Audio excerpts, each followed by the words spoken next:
So hello friends, आज हमारे channel पे हैं आकाश भाई। वेब बीस्ट यूट्यूब चैनल से आप सब तो इनको जानते होंगे, हमारी कम्युनिटी के लोग हैं। आप सब इनको पहले से, आप इनके यूट्यूब चैनल पे आपने इनको देखा ही होगा, बहुत जबरदस्त वीडियोस बनाते हैं। तो आज हम इनसे जानेंगे कि किस तरीके से ये ब्लॉगिंग भी करते हैं, लाइक इंस्टाग्राम पे भी इनका बहुत सारा काम है, उस पे ही लाइक बहुत अच्छा पैसा ये बनाते हैं। तो हम इनसे जानेंगे कि किस तरीके से आप 2020 में ब्लॉगिंग से $1000 से ज्यादा पर मंथ कमा सकते हैं। तो अगर आपको जानना है इनके बारे में और इनकी कुछ स्ट्रेटजीज जिनको यूज करके आप ब्लॉगिंग से मिनिमम लाइक $1000 तो बना पाए, तो आप इस वीडियो को कंप्लीटली लास्ट तक देख सकते हैं।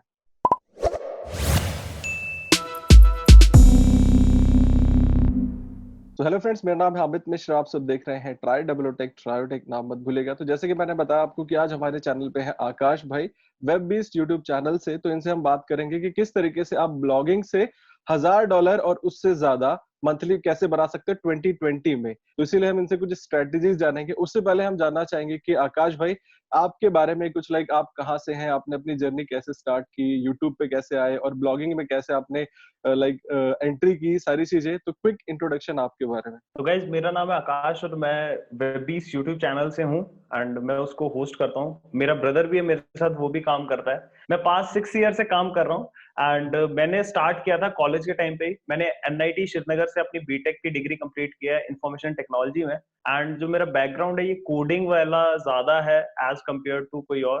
तो कोडिंग का मुझे स्टार्टिंग से ही इंटरेस्ट था, लेकिन जब मैं गया कॉलेज में, अब सभी को होता है कि कुछ करना है एंड हमारे कॉलेज में क्या था कि इन्फोसिस आएगी, सबको लेके जाएगी।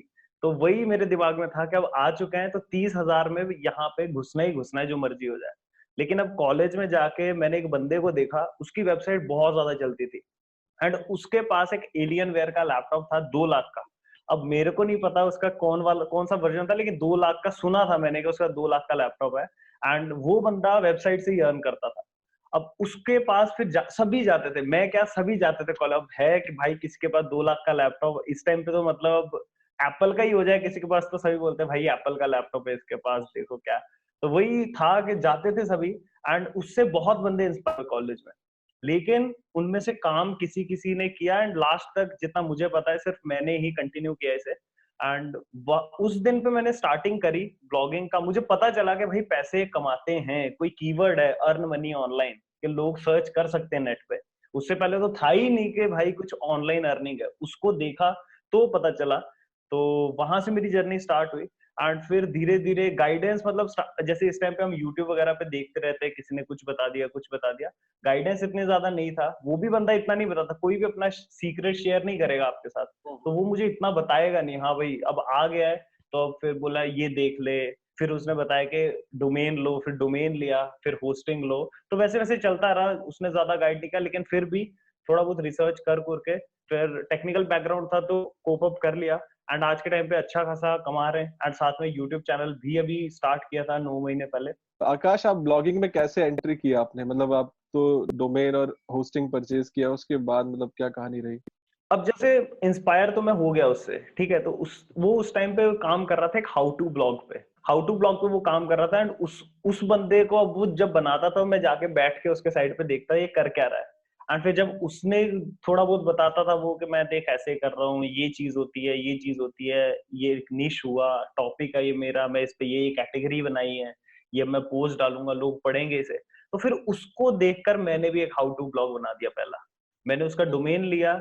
अब उसके साथ फिर मैंने बोला भाई अब ये डोमेन मैंने ले लिया, उस टाइम पे 130 का आई गेस पड़ता था जो पहला डोमेन GoDaddy से, अब तो महंगा कर दिया। तो वो डोमेन ले लिया। अब उसके पास फिर गया कि भाई अब डोमेन हो गया, अब इससे तेरे वाला कैसे बनेगा जुगाड़, जो तू कर रहा है वो कैसे बनेगा। तो उसने बोला अब GoDaddy से होस्टिंग भी लेना पड़ेगा। फिर पापा से मैंने लिए पैसे। उस टाइम पे मतलब 600 रुपए की होस्टिंग, मतलब पहला महीना शायद 400 रुपया था, उसके बाद 600 पड़ता था। फिर वो मैंने स्टार्ट किया GoDaddy की होस्टिंग से ही। एंड उसके बाद फिर जो उसका ब्लॉग था डिट्टो सेम मैं कॉपी कर रहा था। अगर उसने पोस्ट डाली है कि अपने दांत कैसे साफ करें हेल्थ एंड फिटनेस में, तो इधर भी हमने अपनी पोस्ट डाली है। फोटो चेंज हो गई, कंटेंट थोड़ा सा हो गया। कोई इंटरेस्ट नहीं है काम में, कुछ नहीं है, बस वो टारगेट था 2 लाख का लैपटॉप वाला। फिर उसने अगर कोई मान लो कि गेम रूबिक्स क्यूब कैसे ठीक करें, फिर वो बताता था कि भाई ये देख ये वाली मेरी जो पोस्ट है 8,000 लोगों ने देख ली है।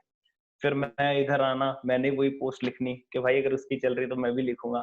फिर उसने एक दिखाया कि ये वाला चल रहा है कि व्हाट्सएप ग्रुप कैसे ज्वाइन करें, वो भी मैंने लिखनी। तो इस तरीके से मैंने स्टार्ट किया ब्लॉगिंग। कुछ आइडिया नहीं है क्या टाइटल क्या डिस्क्रिप्शन, जो उसका बन रहा है वही मैंने यहाँ पे बनाना स्टार्ट किया। और वो ऑब्वियस सी बात है, ये बिल्कुल 100% फेक, कुछ नहीं चला इसमें। इसके बाद फिर मैंने एक और डोमेन, अब आइडिया मिल गया था। मतलब स्टार्टिंग में ना ऐसा ही होता है कि जब आपको कुछ नहीं पता है तो आप बस सोचते हो कि यार ये चीज होगी कैसे, क्या मतलब क्या डोमेन क्या होस्टिंग। एक बार आपको पता चल जाए उसके बाद फिर आप गेम समझ लेते हो कि भाई ये करना है। आपको 4 बंदे आएंगे आपकी साइट पे ऑनलाइन, बिहेव करेंगे, आपको पता चल जाएगा अगर ये 4 आए तो 40 कैसे करना है। एंड मुझे अभी भी याद है फर्स्ट ईयर में मैंने स्टार्ट किया था, एंड सेकेंड ईयर पे मैं अपने दोस्तों को बताता था कि भाई आज मेरी साइट पे चार बंदे आए टोटल। उनके सामने सामने की बात है, वो 4 का कब 40 हो गया, और वो 40 का आज के टाइम पे 800 भी आते हैं, 900 एक टाइम पे रियल टाइम भी चलते हैं। तो वो ये जो जर्नी है ये बस इतनी सी है कि आपको बस वो जो जीरो दिखता है रियल टाइम का, उसको देख के डीमोटिवेट नहीं होना है। आपने जो मतलब 0 to 4 किया है, जो पर डे का 0 to 4 यूजर्स, वो 4 आपने कैसे किए, वही सेम प्रोसीजर आपको 4 से 8 के लिए करना है। एंड वही सेम प्रोसीजर आपको आगे आगे रेप्लीकेट करना है, ज्यादा कुछ नहीं करना है। एंड वही सेम बिल्कुल। स्ट्रेटेजी मैं यूट्यूब पे भी लेके चल रहा हूँ। एंड वही सेम स्ट्रेटेजी मैं जितने भी प्लेटफॉर्म्स पे जाता हूँ, कहीं भी, इंस्टाग्राम पे भी मैंने सेम ही स्ट्रेटेजी यूज करी है कि ये चीज अगर उस बंदे की वर्क कर रही है, एंड आज मैंने मान लो ये वाला पर्टिकुलर पोस्ट वर्क किया, तो मैं वैसी पर्टिकुलर पोस्ट डालता हूँ। अगर वो मेरे लिए वर्क करती है तो मैं उसी चीज का रेप्लीकेट आगे आगे करता हूँ। जैसे अगर आप हमारा यूट्यूब चैनल देखो तो उस पे जब मैंने स्टार्ट किया उस टाइम पे सीरीज वगैरह कोई बंदा यहाँ पे मतलब यूट्यूब पे शेयर नहीं करता था। सबने बताया कि हाँ जी ये निश है, बना लो, ये वाला चीज है, एसईओ कर लो। मैं अगर कोई टॉपिक लेके चलता हूँ तो मैं उसमें पूरी उसके प्रोस कॉन्स जो भी चीजें हैं वो सारी चीजें एक्सप्लेन करता हूँ, एंड वो चीज मेरी वर्क कर रही है। एंड आज के टाइम पे ऑडियंस लोग को। उसे रेप्लिकेट करने की कोशिश भी कर रहे हैं कि अगर सीरीज वाला कंटेंट देख रहे हैं लोग, अब उसमें मेरी कोई स्ट्रेटेजी नहीं है, मुझे लगा कि सीरीज के फॉर्म में देना चाहिए, वो चीज वर्क करी, एंड अब मैं वही चीज रेप्लिकेट कर रहा हूँ। तो आकाश, आपने जो ब्लॉग अपना स्टार्ट किया था, पहला ब्लॉग, वो मतलब इंग्लिश लैंग्वेज में था वो या फिर हिंदी में था? वो वाला ब्लॉग इंग्लिश हिंदी दोनों में था, क्योंकि वो बंदा अगर मान लो रूबिक्स क्यूब को सॉल्व करने वाला हिंदी में डाल रहा है तो मैं हिंदी में डाल रहा था, वो बंदा अगर इंग्लिश में डाल रहा था तो इंग्लिश। उस टाइम पे मतलब मेरे को कोई आइडिया नहीं था कि कीवर्ड क्या है, कीवर्ड रिसर्च क्या करना है। मैंने बताया मेरे को टाइटल डिस्क्रिप्शन का नहीं पता है कि क्या है, मेरे को बस है कि अगर उसकी पोस्ट में रूबिक्स क्यूब की फोटो है तो वो डालनी है, नीचे अगर कंटेंट लिखा है जो उसने लिखा है, जिस तरीके से वो सॉल्व करवा रहा है वही लिखना है। इस चीज हम्म। का मुझे ज्यादा आइडिया उस टाइम पे था ही नहीं, स्टार्टिंग में नहीं होता है। फिर क्योंकि अब वहां पे कॉलेज उस टाइम पे 2G चलता था ज्यादा नेट, वही 2 GB का डलवाया एंड वही चल रहा है पूरा महीना। तो उस टाइम पे जो हमारा कॉलेज है उसमें 4th ईयर में जाकर आपको एक डेडिकेटेड रूम मिलता है, एंड वहां पर आपको नेट भी मिलता है, आपको अकेले का नेट लैन से, हाई स्पीड वाला। तो मेरा भाई भी उसी सेम कॉलेज में था एंड मैं था उस टाइम पे 2nd ईयर में। तो मेरे भाई को इंटरनेट का एक्सेस था, उसने यूट्यूब पे वीडियोस देखना स्टार्ट किया कि एसईओ होता है कोई चीज। एंड फिर वो मेरे पास आया कि भाई एसईओ है कुछ, कीवर्ड है कुछ। फिर उसने कीवर्ड रिसर्च कैसे करते हैं वो स्टार्ट किया। तो वहां से फिर ये चीज चली है। वहां से मतलब जर्नी आपकी टर्न हुई। तो अभी मैं आपसे पूछना चाहूंगा आकाश, जैसे हम सब सेम कम्युनिटी से हैं, सब लोग ब्लॉगिंग हम्म। करते हैं। तो अभी मैंने देखा बहुत लोग जो इंटरेस्ट रखते हैं ब्लॉगिंग को स्टार्ट करने के लिए, तो आपके हिसाब से क्या लाइक प्रोसीजर होना चाहिए अगर कोई बंदा ब्लॉगिंग में घुसना चाहता है और ब्लॉगिंग से पैसे बनाना चाहता है? सबसे पहली चीज जो मैंने अपने पर्सनल एक्सपीरियंस से देखी है, कभी भी दूसरे को देख के स्टार्ट नहीं करना चाहिए। एक बार मतलब स्टार्टिंग अगर आप कर रहे हो तो अभी ये मत देखो कि अगर वो बंदे के पास ये चीज काम कर रही है तो मेरे लिए वो चीज काम करेगी। मैंने ऐसा बहुत बार देखा है कि लोग देखा कि भाई ये बंदे ने टूल बनाया, मैंने भी टूल बनाना है। इसका अगर एक मान लो कि जैसे मैं अभी अपनी साइट पे टूल्स बनाता हूँ, मैंने एक विशिंग स्क्रिप्ट क्रिएटर बनाया हुआ है अपनी साइट पे। अब लोग बस उनके दिमाग में कि भाई अगर आप गूगल पे सर्च करते हो विशिंग स्क्रिप्ट मेकर या पता नहीं क्या क्या, तो webbees.in आ रही है, तो मुझे भी वही चीज बनानी है। उन्हें कोड का कुछ भी नहीं पता है, लेकिन उन्हें क्या है, ये चीज मेरे को बनानी है। बनानी वो ये चीज नहीं सोचते कि सपोज वेबबीस्ट आपको कोड भी दे देगा, कल को आपको बटन का भी रंग अगर चेंज करना पड़ा, हरे का नीला, नीले का लाल, या फिर आपको उसका साइज ही टाइटल का बढ़ाना, वो भी आप नहीं कर पाओगे। तो सबसे पहली चीज आपको वो काम स्टार्ट करना है, वो टॉपिक पे स्टार्ट करना है जो कि जिसमें आपको इंटरेस्ट हो एक्चुअल में। इसमें आपको एक एग्जांपल देता हूँ, मैं रिसेंटली मतलब जब बिग बॉस चल रहा था, मैं बहुत ज्यादा बिग बॉस देखता हूँ, एंड उस टाइम पे मैं फैन तो हूँ उसका, मैं वीडियोस देखता भी हूँ, तो मैंने एक इंस्टाग्राम पेज क्रिएट किया, एंड उस पर मैंने वीडियोस या कंटेंट मैंने सोचा कि मैं डालूंगा। तो मैंने उस पर 3 पोस्ट डाली, 150 फॉलोअर्स आ गए 3 पोस्ट के अंदर, लेकिन उसके आगे मुझसे पोस्ट डली ही नहीं। मैं कंटेंट कंज्यूम करने में मेरे को इंटरेस्ट है, लेकिन बनाने में इंटरेस्ट नहीं है, तो मैं कैसे उस चीज को कंटिन्यू कर सकता हूँ? तो ये चीज है, अगर आपको उस चीज में इंटरेस्ट है तो आपको कंटिन्यू करो, उस चीज पे काम करना स्टार्ट करो। सबसे पहली चीज है आपको एक टॉपिक डिसाइड करना है जिसमें आपको इंटरेस्ट है। सबसे पहले वो चीज जब आपने फाइंड कर ली, बाकी स्टेप्स बाद में आते हैं। बाद की बात है कि उसमें आपको कोई कीवर्ड मिलेगा लो कंपटीशन का, नहीं मिलेगा, आपको आगे जाके पोस्ट कौन कौन सी डालनी, लेकिन सबसे पहले आपको टॉपिक चूज करना है। एंड जो बंदे गलती करते हैं, मैंने अपने साथ भी देखा है कॉलेज में, कि जैसे मेरे दोस्तों को मान लो कुछ को मेरी साइट्स का पता था, तो वो अब क्या कर रहे हैं कि भाई अगर इसकी ये साइट चल रही, मैं भी यही बनाता हूँ। ये अगर मान लो कि अब सभी तो आईटी फील्ड में ही है, तो अगर सी प्लस प्लस का कोई कोड चल रहा है, मान लो किसी कीवर्ड पे मेरी रैंक कर गई, दूसरा भी वही कोड डाल रहा है अपनी साइट बना के, तो वो चीज काम नहीं करती। अगर आप दूसरे को ही रेप्लिकेट करने की कोशिश करोगे, तो सबसे पहले आपको वो चीज पोस्ट करनी है जहां पे आपको इंटरेस्ट है, उस चीज से आपको स्टार्ट करना है, फिर आपको अपना जो भी आगे का पाथ है वो देखना है। तो बिल्कुल। स्टार्टिंग का ऐसा प्रोसीजर है। हम्म। तो अभी जैसे कुछ लोग निश डिसाइड कर लेते हैं कि जैसे जैसे आपने बोला कि किसी को देख के शुरू नहीं हम्म करना चाहिए, लेकिन लोग सोचते हैं कि अगर एक बंदा था जिसने मुझे बताया कि अमित भाई मुझे फिलोसफी पे इंटरेस्ट है, मैं फिलोसफी से हम्म रिलेटेड ब्लॉग स्टार्ट करना चाहता हूँ, तो मैं क्या इसको मोनेटाइज कर पाऊंगा, क्या इसमें पैसा है? कुछ लोग बोलते हैं जैसे मुझे इंग्लिश में लाइक मेरी कमांड अच्छी है, मुझे फिजिक्स में लाइक मेरी कमांड अच्छी है, मैं टीचर हूँ, मैं इसके हम्म ऊपर ब्लॉग बनाऊं तो क्या मैं प्रॉफिटेबल हो पाऊंगा? तो आप क्या कहते हो? मेरा ऐसा मानना है कि एक बार आपके पास ट्रैफिक आ गया, चाहे आपका कोई भी इंटरेस्ट हो, चाहे जैसा मर्जी हो, आपको ना सीपीसी देखने की जरूरत है, ना आपको कोई और चीज का दिमाग लगाने की जरूरत है, मैं क्या करूंगा क्या नहीं। एक बार आपके पास ट्रैफिक आ जाएगा, उसके बाद आपको खुद ही पाथ दिख जाएंगे, आपको क्या करना है क्या नहीं। इस टाइम पे जैसे ये चीज ना वो उस बंदे के लिए बहुत ज्यादा सिंपल है जिसने ऑनलाइन अर्निंग स्टार्ट कर दी है, लेकिन ये चीज वो बंदा नहीं सोच पाता है कि जिसका अभी तक 1 रुपया भी नहीं बना है। वो कहता है कि यार ये तो मेरे को ऐसे ही उल्लू बना रहा है, ये तो अपना कंपटीशन कम करने के लिए बात कर रही है। अगर मैं भी जैसे अगर वेबबीस ने रिव्यू डाला है hostgator.com का, तो मैं भी hostgator.com का रिव्यू डालता हूँ। इसको अगर रेफरल का $65 मिल रहा है, तो मैं भी $65 कमाऊंगा। लेकिन वो ये चीज का नहीं सोचता है कि भाई जो चीज इसने लिखी है वो चीज आपको लिखने में बहुत टाइम लग जाएगा। तो जब भी आपको कोई ब्लॉग स्टार्ट करना है, तो आपको सबसे पहले फोकस करना है ट्रैफिक के ऊपर। एक बार आपके साइट पे ट्रैफिक आ जाएगा, उसको आप फिर मोनेटाइज करने के डिफरेंट डिफरेंट वेज है। वो चीज आपको जो जर्नी है उसमें पता चल जाएगा आप कैसे मोनेटाइज कर सकते हो। अगर आपकी ऑडियंस मान लो अगर फिलोसफी पे है, तो आप उनको बुक्स रेकमेंड कर सकते हो कि भाई ये बुक्स ले लो, और वहां से आप एफिलिएट से भी अर्निंग कर सकते हो। अगर आपको लग रहा है कि आप कोई प्रोडक्ट भी सेल नहीं कर पा रहे हो, या फिर आप अपना ही कोई प्रोडक्ट नहीं बेच पा रहे हो उनको, तो फिर आप सिंपली गूगल एडसेंस से मोनेटाइज करके पैसा कमा सकते हो। करंटली मैं अपना बताऊं तो मैं मेरा मेजर चंक जो मेरा मेजर चंक जो अर्निंग का है, that is from Google AdSense.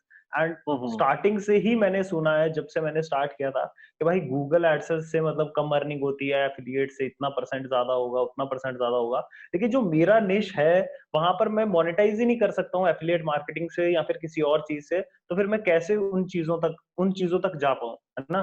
तो अगर मुझे लगता है कहीं पे पोटेंशियल, जैसे वेबबीस्ट.इन जो साइट है, वहां पर मैंने ना गूगल एडसेंस से लगाया, मुझे बंदे मतलब करते हैं कि सर आप मेरा बैनर लगा दो, एड्स कंपनीज, कि सर आप अपनी साइट पे बैनर्स लगा दो, हम आपको इतना मंथली चार्ज कर देंगे। वो चीज मैं नहीं कर रहा हूँ, क्योंकि उसके लिए मेरा जितना जो भी विजन है वो अलग है, कि उसको मैं कैसे ग्रो करके लेके जाना चाहता हूँ। और जो मेन दिक्कत मतलब जो दिमाग में लोगों के है, कि भाई अगर किसी कीवर्ड का सीपीसी $0.00 है, तो उस पॉइंट पे अब हम क्या करें? तो यहाँ पर आपको बस इतना दिमाग में रखना है कि सपोज मैं हूं, तो मैंने अभी मान लो रिसेंटली एयर कंडीशनर परचेज किया, या फिर मैंने आईपैड परचेज किया, तो जिस टाइम पे मैं रिसर्च कर रहा हूँ, अगर मैं उस टाइम पे आपकी साइट पे आ जाता हूँ बाई चांस, तो मुझे वहां पर कोई आपकी किताबों की एड्स नहीं दिखेंगी, मुझे वहां पर आईपैड की और मुझे एयर कंडीशनर की ही एड्स दिखेंगी, और आपको उसके हिसाब से ही रेट्स मिलेंगे। ये चीज हम्म। बंदों को दिमाग में क्लियर रखना है। और यही चीज आपने भी देखी होगी कि सपोज आपने अपना जो ब्लॉग है वो लिखा है कोई होस्टिंग कंपनी के ऊपर, बट आपको सीपीसी बहुत ज्यादा कम मिलता है। अब उसका रीजन क्या है? कि जो बंदे आपकी साइट पे आ रहे हैं वो इंटरेस्टेड ही नहीं है होस्टिंग में, वो इंटरेस्ट, बस आपने बिल्कुल। शेयर किया, वो आए, उनने पढ़ा, वो चले गए। अगर उनको इंटरेस्ट था ट्राइपॉड खरीदने में, तो उनको ट्राइपॉड का ऐड दिखेगा वहां पर ना। गूगल का वही काम है कि जो बंदे का इंटरेस्ट है, माना कि वो कंटेंट को भी देखता है कि भाई अगर हेल्थ बेस्ड कंटेंट है तो मुझे यहाँ पर ये ऐड शो करनी है, एंड उसके हिसाब से एड्स आती है। तो आपको ऐड का टेंशन नहीं लेना है कि भाई सीपीसी इतना है, मैं क्या करूंगा, ये तो है ही नहीं। आपको बस अपने कंटेंट पे फोकस करना है और आपको ट्रैफिक लेके आना है। और ये भी बंदों को रहता है कि सर मैं तो यूएस के ट्रैफिक पे काम करूंगा, मैं इंडिया पे नहीं करूंगा। मेरा मेजर चंक इंडिया से आता है, इसीलिए मेरी साइट पे जो रियल टाइम है कभी 1000 तक भी पहुंचता है, 800 भी पहुंचता है, और कभी कभी 2100 तक का भी मैंने देखा हुआ है। तो ये, अगर आप इंडिया पे वर्क कर रहे हो तो आप ट्रैफिक ज्यादा आएगा, अर्निंग कम होगी। अगर आप यूएस पे करते हो, एक मेरा ब्लॉग है वो यूएस पे है, एंड उस पे सिर्फ 1000 विजिटर्स आते हैं डेली, लेकिन वहां से मुझे अच्छा रेवेन्यू जनरेट होता है एज कम्पेयर टू मेरी साइट जहाँ पे 50 बंदा ऑनलाइन है इंडिया का। तो कैसा? आकाश, अभी जैसे एडसेंस की हमने बात की, तो एडसेंस में ना मेजर प्रॉब्लम जो लोग फेस करते हैं कि उनको अप्रूवल नहीं मिलता है, और जिन लोगों को अप्रूवल मिला है उनका एडसेंस बैन हो जाता है। तो हम्म। आपके हिसाब से किस तरीके से अप्रूवल ले, मतलब अपने ब्लॉग पे, और किस तरीके से अपने एडसेंस को हम मतलब इनवैलिड क्लिक एक्टिविटी होने से बचाएं? गूगल एडसेंस का अप्रूवल लेने का कोई फिक्स मेथड नहीं है कि कहीं सेट ऑफ रूल्स दिए हुए हैं कि आपको ये करना है फिर मिल जाएगा। एक मैंने अपने पर्सनल एक्सपीरियंस से देखा है, ये बाकियों के साथ भी कोरिलेट करेगा, किसी का थोड़ा सा अलग होगा, किसी का थोड़ा सा अलग होगा, लेकिन मेन यही है कि आपको मिनिमम 20 पोस्ट लिखनी है अपनी साइट पर। अब कोई आपके कमेंट में नीचे लिखेगा कि भाई मुझे तो एक एक आर्टिकल से मिल गया, मुझे 5 से मिल गया, 6 से मिल गया, मेरे को 60 पे भी नहीं मिला। तो 20 एक आर्टिकल, नंबर ऑफ आर्टिकल्स है, इतना आपको मिनिमम लिखना ही है। उसके साथ साथ जो आपका ये आर्टिकल का जो लेंथ है, that should be more than 1200 each. अब यहाँ पर जो मुझे मेन कमेंट आता है कि सर मैं एक आर्टिकल लिख रहा हूँ वो 300 का है, अब वो क्या करूं? तो भाई अगर आपने एक 300 का लिखा है तो आपको फिर 20 की जगह 21 लिखने पड़ेंगे। तो बस आपको इतना दिमाग में रखना है, 20 आर्टिकल्स लिखने हैं, एंड उसके साथ साथ वो 1200 वर्ड्स के एवरेज हो, उसके साथ साथ वो सारे के सारे आर्टिकल्स यूनिक हो। तो आप, तो उसके बाद आप इजीली अप्लाई कर सकते हो, एंड आपको 99% अश्योरिटी के साथ गूगल एडसेंस का अप्रूवल मिल जाएगा। लेकिन अब यहाँ पर फिर जो उन्हें आ जाता है आगे से रिजेक्शन, उसका मेन रीजन रहता है कि उनका नेविगेशन ठीक नहीं है, साइट अंडर कंस्ट्रक्शन आ जाए, कभी एचटीटीपीएस का रीडायरेक्ट नहीं किया, कभी आ जाता है कोई ईमेल वेरिफिकेशन, मतलब already already AdSense account holding है। तो उन सभी को हटाने के अलग अलग तरीके हैं, लेकिन मेन प्रोसीजर इतना है कि अगर आप ये चीजें फॉलो करते हो तो डेफिनेटली आपको एडसेंस का अप्रूवल मिल जाएगा। और बहुत ज्यादा लोगों को ऐसा लगता है कि मतलब एक दीवार है कि इस साइड नॉन एडसेंस अप्रूवल है, जिनके पास कोई पैसा नहीं है, और जिसको एडसेंस का अप्रूवल मिल गया वो अमीर बन गया। ऐसा बिल्कुल भी नहीं है। जब बंदा यहाँ से उठ के यहाँ पर आता है तो फिर उसे पता चलता है कि भाई अब एडसेंस का अप्रूवल मिल गया है, उसके बाद उसका नेक्स्ट क्वेश्चन आता है कि सर अब अर्निंग नहीं हो रही है। तो मेन बात है अर्निंग की, और अर्निंग होगी ट्रैफिक के साथ। तो आपका मेन फोकस होना चाहिए ट्रैफिक लाने पे। अगर मैं आपको अपना एक रीसेंट ब्लॉग का बताऊं, वो मैंने अभी शेयर भी किया था अपने यूजर्स के साथ, अपने व्यूअर्स के साथ, कि उस साइट पे मेरा भी डेली का अराउंड 4-5 हजार के ट्रैफिक आ रहा है। चलो करंटली मैं इस पोजीशन में हूं कि मेरे को नहीं फर्क पड़ता मैं उसको मोनेटाइज करूं ना करूं, उसका भी ट्रैफिक आउट ऑफ इंडिया से ही है, उस साइट का भी ट्रैफिक। लेकिन मैं ये चीज मैं बताना चाहता हूँ लोगों के, स्टार्टिंग के डेज में जब मैंने स्टार्ट किया था, मेरे पास भी कोई मतलब ऐसा नहीं है कि मेरे पापा बहुत पैसा लगा रहे हैं। स्टार्टिंग के 8-10 महीनों में जब मुझे अर्निंग नहीं हो रही थी, तो मेरे पापा मुझसे पूछते थे कि भाई मैं तेरे को हर महीने 600 रुपए देता हूँ, मेरा 6000 रुपए चलेगा, तू तो बोला था ये लैपटॉप मिलेगा, ये होगा वो होगा, आ क्या रहा है वहां से? मैं 600 रुपए मेरे अकाउंट से कटता तो है, लेकिन आएगा क्या वहां से? तो ये फेज जो आपके लाइफ में भी चल रहा है वही हमारी लाइफ में भी है, आया है कभी ना कभी, उसी से हम आगे निकले, उस चीज को हमने पार किया, एंड आज के टाइम पे हम यहाँ पर पहुंचे। और अभी इस टाइम पर मेरा मतलब यही है कि एक बार अगर आपको एडसेंस का अप्रूवल मिल भी जाता है, मेरे हिसाब से तो लेना ही नहीं चाहिए स्टार्टिंग के टाइम पे। जब तक आपकी साइट पे एक सस्टेनेबल ट्रैफिक ना आ जाए तब तक आपको एडसेंस का अप्रूवल नहीं लेना है। क्योंकि मैंने अपने पर्सनल केस में ऐसा देखा है स्टार्टिंग में ही कि भाई जैसे ही हमारी साइट में मान लो 20 बंदे आ गए एक दिन के, तो अब मेरा जो नेक्स्ट स्टेप है कि भाई मोनेटाइज करना है। अब ये 20 से अगर मुझे 1 रुपया भी बनता है मैं वो भी निकालूंगा, लेकिन उस 1 रुपए के चक्कर में जो आपका वो 20 बंदे थे, अगले दिन पे सिर्फ वो 4 आते हैं वापस। क्योंकि अगर बाउंस रेट बढ़ गया तो आपकी साइट की रैंकिंग डिक्रीज होगी। तो ये चीज को आपको दिमाग में रखना है कि एक बार आपने अगर साइट को मोनेटाइज करने का सोचा, तो आप एक ऐसे लेवल पर सोचो कि अब आपको उस, ये जो आपने प्रोडक्ट क्रिएट किया है इसको ग्रो तो करना है, लेकिन वहां से कुछ पैसा निकालना है। ऐसा नहीं है कि भाई अभी प्रोडक्ट हिला ही नहीं है, आपने वहां से पैसा निकालना शुरू कर दिया। मैं आपको अपना एक स्टार्टिंग का ये किस्सा बताता हूँ। जब मेरा तीसरा चौथा एडसेंस था, पहले तो मतलब बहुत डिसेबल हुए हैं मेरे, आज तक मतलब मैंने 20-25 एडसेंस मेरे टोटल डिसेबल हुए होंगे। एंड जब मेरा चौथा जो एडसेंस था, उस पे जब हमने यही हाउ टू ब्लॉग पे ही था ये वाला, नहीं एक और मैंने मतलब मेरा ये तीसरा का एडसेंस था। पहले मैंने बहुत डिसेबल करवाया, पहले एक आया उस पे 10-15 दिन में डिसेबल हो गया सीधे ही। दूसरा आया तो उस पे फिर मैंने क्या क्लिक मारने शुरू किए, एक कमरे में जाके एक के लैपटॉप से मारे कि आईपी चेंज करने, दूसरे के लैपटॉप से मारा, तीसरे के लैपटॉप से मारा, $32 हो गए। गूगल ने वो पैसा काट लिया, फिर वो भी डिसेबल हो गया। तो ऐसे बहुत सारे डिसेबल हुए। उसके बाद फिर से मेरे को एडसेंस का अप्रूवल मिला, और उसके बाद फिर मैं एक दिन घर पे बैठा एंड उस पे एक क्लिक आ गया कोई कनाडा से, और वो उस पे बन गए $4। उस दिन फिर पापा को मैंने दिखाया कि देखो ये चीज है गूगल एडसेंस, यहाँ पर आपको $4 बनते हैं। वो पहला दिन था, उसमें $4 थे, और पूरा महीना उसका 4 का 5 नहीं बना। वो एक क्लिक आया $4 का, खत्म। उसके आगे वो 5 नहीं हो पाया पूरे महीने में। और मेरा फोकस बस इतना था कि भाई अब साइट बनाई है तो इस पर गूगल एडसेंस लगना चाहिए। और मेन जो बिगिनर्स के साथ दिक्कत आती है, जिसको एडसेंस का अप्रूवल मिल जाता है, उसने अपनी साइट पकड़ी और उस पर गूगल एडसेंस लगा दी। फिर वो क्या करता है, वो उस लिंक को अपने पापा को शो करेगा, अपने भाई को करेगा, बहन को करेगा कि देख गूगल एडसेंस ऐसे आती है। youtube.com पे भी ऐसी ऐड दिखती मेरी साइट पे। मेरे पर्सनल केस में तो ऐसा ही था। मैं तो ये देख के मुझे बहुत खुशी होती थी कि जो मेरे को मान लो कि एड दिख रही है टीवी की दूसरों की साइट पे, वही एड मेरे लैपटॉप उस पे भी दिख रही है, मेरी साइट पे भी चल रही है। वही देख के ये चीज होती है, और इससे इनवैलिड एक्टिविटी हो जाती है।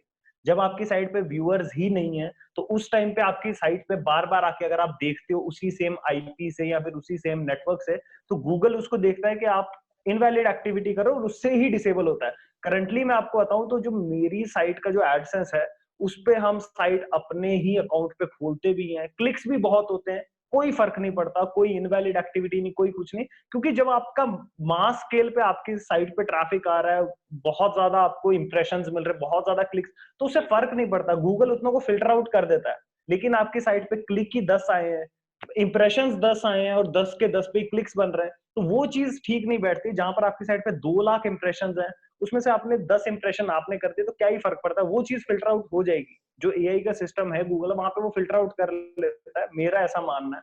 वो फिल्टर आउट कर देता है, इसीलिए जो बड़े क्रिएटर्स हो जाते हैं, वो बहुत ज्यादा लाइटली लेते हैं गूगल एडसेंस को। लेकिन ये जो मतलब जो स्टार्टिंग करते हैं, उनको बहुत ज्यादा प्रॉब्लम का फेस करना पड़ता है। इसके लिए मेरी सजेशन इतनी है कि आपको स्टार्टिंग में मोनेटाइजेशन का बिल्कुल भी ध्यान नहीं देना है। आपको यहाँ पर अगर आए हो तो टाइम इन्वेस्ट करो, दिमाग में रख के आओ कि भाई पैसा नहीं कमाना है, पहले जनता आनी चाहिए आपकी साइट पे। एक बार आपकी साइट पे ट्रैफिक आने लग गया, उसके बाद आप उसको मोनेटाइज कर सकते हो बहुत इजीली, कोई उसमें दिक्कत वाली बात नहीं।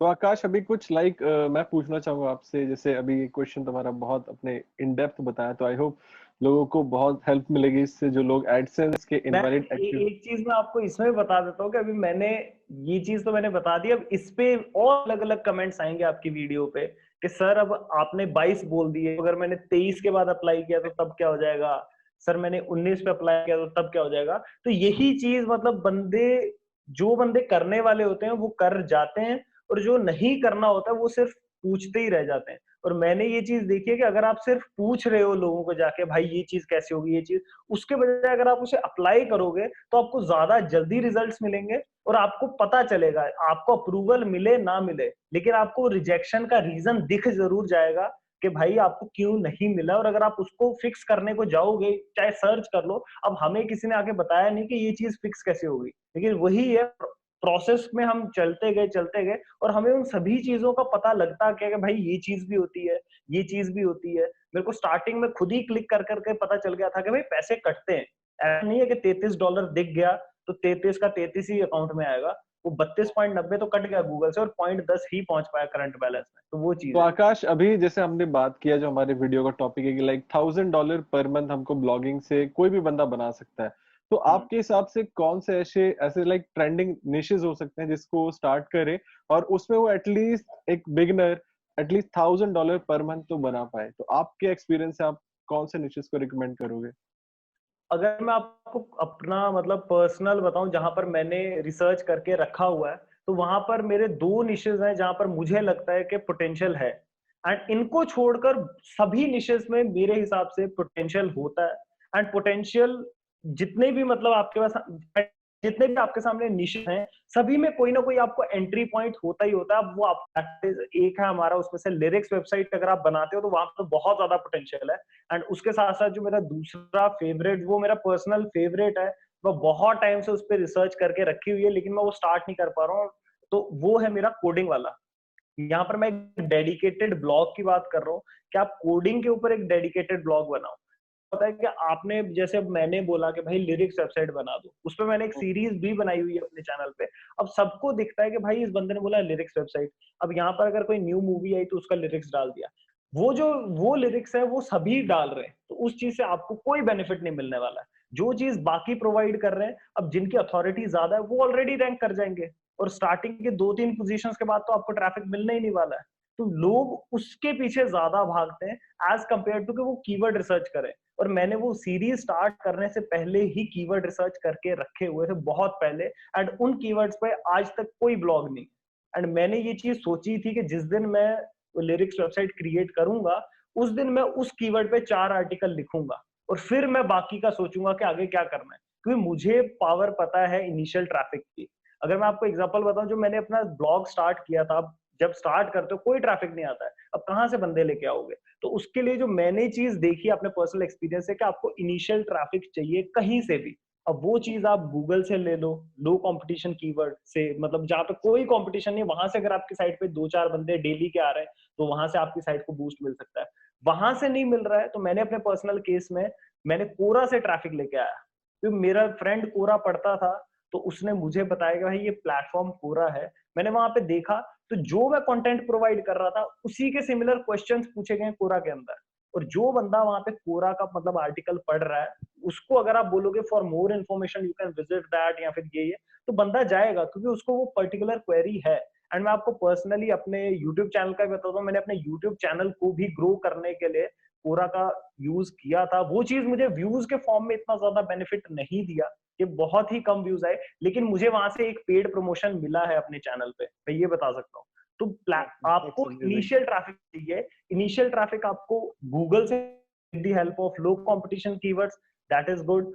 ना मिल रहा है वो, नहीं मिल रहा है वो, तो आप कोरा से यूज कर सकते हो। कोरा से नहीं मिल रहा है, मीडियम अलग प्लेटफॉर्म है, बड़ी बड़ी कंपनीज, मैं पर्सनली बैंगलोर में, मैं 1 साल के मैंने काम किया एक स्टार्टअप के अंदर, तो वो कंपनी यूज करती थी मीडियम.com को अपने जो है बैकलिंक्स बढ़ाने के लिए, अपनी साइट के जो क्या कहते हैं, जो आउटरीच होती है, कि लोगों के सामने नाम दिखे उस कंपनी का, तो उसको करने के लिए वो मीडियम.com का यूज करते हैं। तो मुझे वहां से पता चला कि एक और प्लेटफॉर्म है मीडियम.com, जिसे आप यूज कर सकते हो अपना जो भी आर्टिकल्स है उसे पब्लिश करने के लिए। तो अभी जैसे मेरा वही क्वेश्चन होने वाला था कि लाइक अगर हम कोई लिरिक्स ब्लॉग बनाते हैं या फिर हम हम्म जैसे कोडिंग ब्लॉग बनाते हैं, तो हम हम्म कितना मतलब कमा सकते हैं? इसकी कोई लिमिट है या फिर कोई बोलते कैप है कि हम इतना ही अर्न कर पाएंगे? मिनिमम एक बंदा कितना कमा सकता है, मैक्सिमम कितना जा सकता है?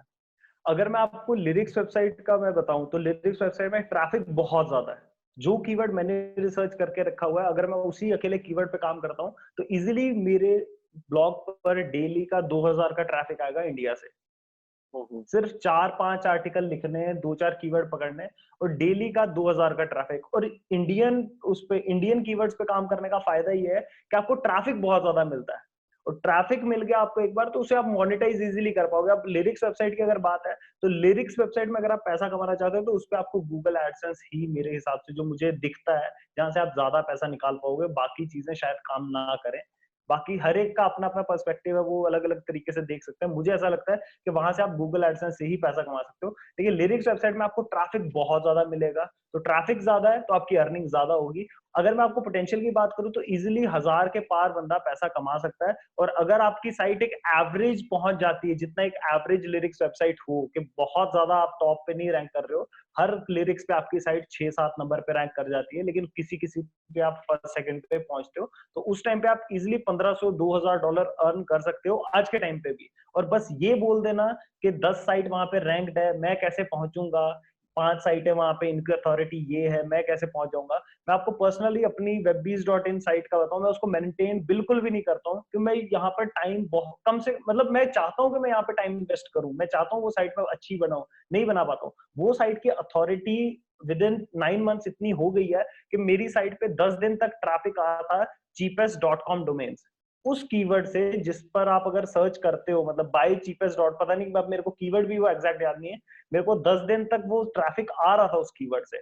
मेरी साइट वहां पे 27th 28th पोजीशन पे रैंक कर रही थी। और अगर आप वो सर्च करोगे तो ऊपर भी 5 ऐड, नीचे भी 5 ऐड, फिर आप नेक्स्ट पेज पे जाते हो, ऊपर 5, नीचे 5, फिर आगे। तो इतना ज्यादा कंपटीशन में भी साइट्स रैंक करती हैं, बस आपको काम सही ढंग से करना है। और वो चीज मेरी अब हट चुकी है, क्योंकि मैंने काम ही नहीं किया वहां पे। आप अगर मेरी पेज देखोगे बाय चीपेस्ट डोमेन, तो वहां पे टेबल बना हुआ है, वो भी इनकम्प्लीट है।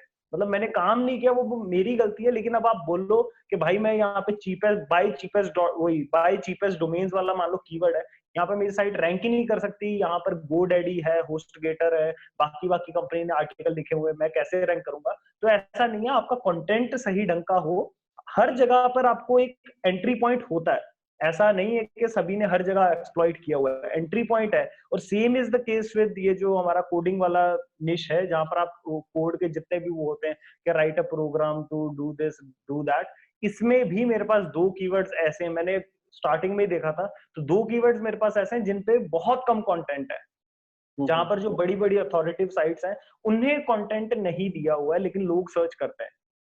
तो वो चीज है जहां से आप मतलब एंट्री ले सकते हो। और एक बार आपके पास वो ऑडियंस आने लग गई जो कि कोडिंग में इंटरेस्टेड है, तो उसके बाद आप उनको अलग अलग जितना भी आपका कंटेंट है, सपोज आपने सी प्लस प्लस का एक पर्टिकुलर मान लो अपने सेगमेंट से स्टार्ट किया, एरे से, तो उसके बाद आप वहां से फिर अलग अलग डेटा स्ट्रक्चर पे जा सकते हो। आपने data structure C plus plus के पकड़ लिए, उसके बाद आप वहां से पाइथन पे ले जाओ, पीएचपी पे ले जाओ। अब वो सब आपके डायरेक्शन के साथ कैसे जाना चाहते हो, एंट्री पॉइंट है, बस आपको ढूंढने पड़ेंगे वो। बिल्कुल, बिल्कुल। अभी जैसे कुछ हम बात करें, हम अगर ब्लॉग सेटअप कर लेते हैं, तो उसके बाद जैसे हम लिरिक्स वेबसाइट की बात करें, तो उसको किस तरीके से हम प्रमोट कर सकते हैं ताकि हमको इनिशियल ट्रैफिक आए? सबसे बड़ा प्रॉब्लम तो यही होता है। तो किस तरीके से इनिशियल ट्रैफिक लाया जाए? मतलब और उसके बाद फिर बैकलिंक्स कैसे इनिशियल वेबसाइट में बनेंगी? क्योंकि कौन-कौन से वेज़ होते हैं? क्योंकि कोई हाई अथॉरिटी साइट हमको लिंक तो देगी नहीं। स्टार्टिंग के डेज में मतलब लोगों का यही दिक्कत रहती है कि उनका सबसे पहला जब उन्हें आर्टिकल डाला, तो उनका ये फोकस नहीं रहता है कि मुझे ट्रैफिक लेके आना, वो बस लगता है कमेंट बैकलिंक बनाने में। बस एचरेफ पे जो 5 है 6 है वो बढ़ता जाए। वो ये चीज नहीं देखते हैं कि आपके अगर साइट पे ट्रैफिक आने लग जाएगा तो लोग ऑटोमेटिकली उसे शेयर करने लग जाएंगे। एंड मैं रिसेंटली अपने एक वीडियो में बताया भी था लोगों को कि अगर आपको अपनी साइट को ग्रो करना है तो इनिशियल ट्रैफिक मेन है। और इनिशियल ट्रैफिक लाने के लिए जो पर्सनली मैंने प्लेटफॉर्म्स यूज करे हैं वो है कोरा और एक इंस्टाग्राम। इंस्टाग्राम का पेज ग्रो करना पहले के टाइम पे बहुत ज्यादा ईजी था। वही सेम चीज थी फेसबुक का पेज क्रिएट करने में 3-4 साल पहले। पहले बहुत ज्यादा इजी था, उसके बाद डिफिकल्ट हो गया। पहले इंस्टाग्राम का पेज करना क्रिएट करना या ग्रो करना बहुत ज्यादा इजी था, इस आज के टाइम पे डिफिकल्ट हो चुका है। और मैंने अपनी साइट को जो ग्रो किया है वो इंस्टाग्राम और कोरा की मदद से ही है। इंस्टाग्राम पे आप अपने कंटेंट के हिसाब से एक इंस्टाग्राम पेज बना सकते हो और वहां से आप अपना जो इनिशियल ट्रैफिक है वो लेके आ सकते हो। और कोरा पे आपको उसके रेलेवेंट क्वेश्चंस मिल जाते हैं। एंड कोरा से ट्रैफिक लाने का जो मतलब कोरा से ट्रैफिक लाने का जो मेन आपको फायदा मिलता है कि कोरा के क्वेश्चंस गूगल में भी इंडेक्स होते हैं।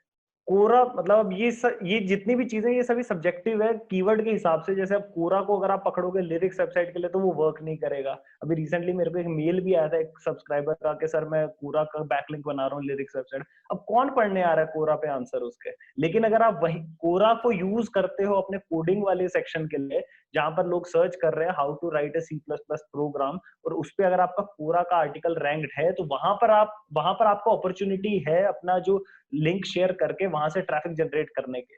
तो इतना दिमाग तो आपको लगाना पड़ेगा। पैसा कमाना बहुत ज्यादा इजी है, लेकिन ये नहीं है कि बस आपको आना है, अपना फोन पकड़ना है और लोगों को ऐसा लगता है कि बस अपना अकाउंट नंबर देना है बैंक का। मेहनत की जो मतलब आप बात करते हो, बोले मेहनत हल्की सी लगेगी। आईएफएससी कोड ढूंढना, आईएफएससी कोड डाला, स्विफ्ट नंबर डाला और फिर बस पैसे आने। तो इजी इतना इजी भी नहीं है, आपको दिमाग लगाना पड़ेगा। और अगर आप दिमाग लगाओगे तभी आप सस्टेन कर सकते हो। और ये मैंने अपने पर्सनल एक्सपीरियंस में देखा है कि स्टार्टिंग में जब आपको मतलब कुछ नहीं किया होता और आपको पैसे आने लग जाते हैं, तो उसके बाद आप उसको संभाल नहीं पाते हो, क्योंकि आपको बस आ गए। लेकिन उस चीज को सस्टेन करना फॉर अ लॉन्गर रन, वो चीज आपको डिफिकल्ट रहेगी। तो आपको सही ढंग से काम करना पड़ेगा और तभी आपको फायदा मिलेगा इसका। अभी इनिशियल ट्रैफिक का तो आपको मैंने बता दिया कि डिफरेंट डिफरेंट सोर्सेज है, और इन्हें छोड़कर आप अलग मेथड लेके आ सकते हो, फेसबुक से भी लेके आ सकते हो। अब वहां पर आपकी ऑडियंस किस हिसाब से आप ग्रास्प करना चाहते हो। जैसे मैंने पर्सनली स्टार्टिंग के डेज में पिंटरेस्ट भी यूज किया था, उस टाइम पे पिंटरेस्ट ग्रो करना भी इजी था, इस टाइम पे भी शायद है, अब तो मैं इतना ज्यादा देखता नहीं हूँ। पिंटरेस्ट से भी आप अच्छा खासा ट्रैफिक लेके आ सकते हो। मेरा एक सब्सक्राइबर है, उसका एक पेज है पिंटरेस्ट पे, वहां से वो यूएस कनाडा का ट्रैफिक भेजते हैं और अच्छा खासा पैसा कमाते हैं मीडिया.नेट से। तो पोटेंशियल है, लोग यूज कर रहे हैं, वहां से ट्रैफिक भेजकर अर्निंग कर रहे हैं। बस आपको अब देखना है कि आपके पर्टिकुलर निश के हिसाब से क्या चीज वर्क करेगी। तो आकाश, जैसे मैंने अभी ये भी पढ़ा आपके बारे में, देखा है आपकी वीडियोस में ही कि आपका एक न्यूज लाइक वेबसाइट भी है। तो आप क्या कहते हो कि अभी के टाइम में न्यूज वेबसाइट करना एक सही ऑप्शन रहेगा, या फिर क्या आपके ओपिनियन क्या है इस पे? मैं पहले आपको बता दूं, जो मेरी न्यूज वेबसाइट है वो स्टार्ट मैंने एज अ न्यूज वेबसाइट की थी, बट अब मैं उसकी उस साइट की अथॉरिटी को मैं यूज कर रहा हूँ टू रैंक ऑन कीवर्ड्स। मेरी जो साइट है वो मैंने स्टार्ट एक ऐसे ही रैंडम ब्लॉग स्टार्ट किया था, उस टाइम पे वही चलते थे। उस टाइम पे ऐसे बोलो कि स्पेसिफिक एक माइक्रो, आज के टाइम पे अगर आपको काम शुरू करना है तो आप माइक्रो निश पकड़ोगे। उस टाइम पे था कि भाई एक जनरल ब्लॉग, जैसे मैं आपको बताया स्टार्टिंग में मैंने एक हाउ टू ब्लॉग बनाया था, लेकिन फिर मुझे लगा कि मुझे एक अपने अपने हिसाब से जो चीजें मुझे ठीक लगती है मुझे उस कंटेंट के हिसाब से डालना है, मुझे रूबिक्स क्यूब सॉल्व करने वाला नहीं डालना है। तो मैंने उसके हिसाब से अपना एक ब्लॉग क्रिएट किया, उसमें मैंने डिफरेंट डिफरेंट उसमें पॉलिटिक्स का डाला, एंड उस पर मेरा आर्टिकल रैंक भी किया। एपीजे अब्दुल कलाम का मैंने कुछ लिखा था, वो मेरा रैंक किया। उसमें मैं विराट कोहली का लिखा था, वो एक मेरा चला था, और उसी में मेरे एक कोडिंग का सेक्शन था, वो भी मेरा स्टार्टिंग में मुझे वहां पे थोड़ा सा बूस्ट मिला। तो मैंने वहां से स्टार्ट किया, फिर मेरे को गूगल न्यूज का पता चला, मैंने वहां पे अप्रूवल लिया, और फिर मेरी साइट की थोड़ी सी धीरे धीरे वो अथॉरिटी बढ़ने लग गई। और जब मेरी साइट की अथॉरिटी बढ़ने लग गई तो आज के टाइम पे मैं उस अथॉरिटी को यूज करता हूँ to rank on different different keywords. और आज के टाइम पे भी मैं कीवर्ड्स पे ही खेलता हूँ, मैं ये न्यूज वाले चक्करों में नहीं पड़ता हूँ, क्योंकि न्यूज वाले में अब मतलब कंपटीशन तो ज्यादा है ही, लेकिन अगर आप न्यूज अप्रूव्ड ले लेते हैं तो आपकी साइट जल्दी रैंक करना स्टार्ट कर जाती है। और अब उस जो जल्दी रैंक कर रही है, तो बजाय आप उस पूरी भीड़ के पीछे जाने के जो लगे सोनिया गांधी के पीछे आर्टिकल्स लिखने के, अगर आप उसको यूज करोगे लो कंपटीशन कीवर्ड्स को घेरने के लिए, जैसे लोग देखते हैं कि भाई एनडीटीवी इंडिया किसी पर्टिकुलर कीवर्ड में बड़े बड़े ब्लॉग्स को पीछे कर दे रही है, तो वहीं पर अब आपको उन बड़े ब्लॉग से पीछे नहीं जाना है, आपको पोटेंशियल कीवर्ड्स ढूंढने जहां पर ट्रैफिक है, अब आपकी साइट की अथॉरिटी है, उस कीवर्ड पे कंपटीशन थोड़ा सा कम है, तो आपकी साइट बहुत जल्दी टॉप पे रैंक कर जाती है, तो आपको पोटेंशियल बहुत ज्यादा मिल जाता है अपनी साइट पे ट्रैफिक लाने के लिए। तो आकाश, अभी जैसे हम बात करते हैं बैकलिंक्स के ऊपर, तो बैकलिंक्स आप क्या कहेंगे, किस तरीके से बैकलिंक बनानी चाहिए, और बैकलिंक्स कितनी ज्यादा इंपॉर्टेंट है आपकी वेबसाइट के लिए? अगर आप बिगिनर हो तो व्हाट आई थिंक आपको बैकलिंक के बजाय, पीछे जाने के बजाय आपको अपने कंटेंट पे फोकस करना चाहिए। बहुत ज्यादा लोग अपना कंटेंट पब्लिश नहीं करते, वो ज्यादा बैकलिंक बनाने के पीछे निकल जाते हैं। अब मैंने रिसेंटली एक ब्लॉग बनाया था, मतलब अभी रिसेंटली मैंने एक टूल वेबसाइट बनाई है, एंड उसका मेरे निश से कोई लेना देना नहीं है, तो मैं वहां से पीपीएन लिंक्स भी नहीं दे सकता हूँ कि बोले वहां से ट्रैफिक यहाँ पे चल जाएगा। तो वो वाला ब्लॉग भी इस टाइम पे रैंक कर रहा है, और वो out of the India rank कर रहा है, और वो चीज विदाउट बैकलिंक्स बनी है। तो विदाउट बैकलिंक्स भी आपका कंटेंट चलता है। ये बोलना कि बस आपको बैकलिंक ही क्रिएट करने हैं, उस वो चीज बिल्कुल ही रॉन्ग है। बिना बैकलिंक्स के भी आपका कंटेंट चलेगा, आपकी साइट ग्रो करेगी, और एक बार आपकी साइट चलने लग जाए उसके बाद ऑटोमेटिकली बैकलिंक्स बनना स्टार्ट हो जाते हैं। बहुत सारी साइट्स बैकलिंक क्रिएट कर देती हैं, उनको खुद की जरूरत होती है उन साइट्स को, तो वो बैकलिंक्स दे देती हैं। तो बैकलिंक्स का कोई दिक्कत नहीं है, लेकिन अगर आप बैकलिंक्स क्रिएट कर लेते हो अपने जो भी आपका निश है उसके रिलेटेबल, तो आपको बहुत ज्यादा बेनिफिट मिलता है ग्रो करने में, इजीली आपकी साइट ग्रो करना स्टार्ट हो जाती है। सो आई होप गाइज आप सबने इस वीडियो से बहुत कुछ सीखा होगा। आकाश ने आपको बहुत सारी चीजें बताई, जिन चीजों को लाइक इन मेथड्स को यूज करके आप अपने ब्लॉग पे इन स्ट्रेटजीज को यूज करिए, और आप देखेंगे कि आप $1000 बनाना कोई बहुत बड़ी बात नहीं है। $1000 आप आराम से अपने ब्लॉग से निकाल पाएंगे। तो फ्रेंड्स, अगर वीडियो आपको अच्छी लगी हो तो आप इस वीडियो को लाइक कर सकते हैं, चैनल को सब्सक्राइब कर सकते हैं। वेब बीस्ट का भी यूट्यूब चैनल है, डिस्क्रिप्शन में सभी लिंक्स अवेलेबल है, जाके आप चेक कर सकते हैं, उनको भी सब्सक्राइब करिए। आप सब हमें इंस्टाग्राम पे फॉलो कर सकते हैं, डिस्क्रिप्शन में मैंने लिंक दे रखा है। और अगर आपके मन में कोई क्वेश्चन है या फिर कोई क्वेरी है, आप पूछना चाहते हो ब्लॉगिंग से रिलेटेड या फिर डिजिटल मार्केटिंग से रिलेटेड, तो आप सब अपना लाइक कमेंट सेक्शन में छोड़िए, मैं उसका रिप्लाई करने की कोशिश करूंगा। सो गाइज ये था आज का वीडियो। आई होप आपको वीडियो अच्छा लगा होगा। अच्छा लगा तो डेफिनेटली इस वीडियो को लाइक कीजिए। अपना कोई भी थॉट हो, क्वेरी हो, दिक्कत आ रही जिंदगी में, भाई से बात करनी, मुझे कमेंट सेक्शन में जरूर बताना। और चैनल पर नए हो, पहली बार मेरी शक्ल देख रहे हो, भाई की शक्ल देख रहे हो, तो उस रेड सब्सक्राइब के बटन पे उंगली मारो, पंजा मारो या फिर ये रिमोट मारो, ताकि आप अमित मिश्रा भाई के साथ जुड़ जाएं एंड उनकी जितनी भी वीडियोस हैं, इंस्पिरेशनल वीडियोस हैं, उनका नोटिफिकेशन सबसे पहले आप तक पहुंच जाए। So that's all for this video. We'll meet you in the next one. Till then, bye bye.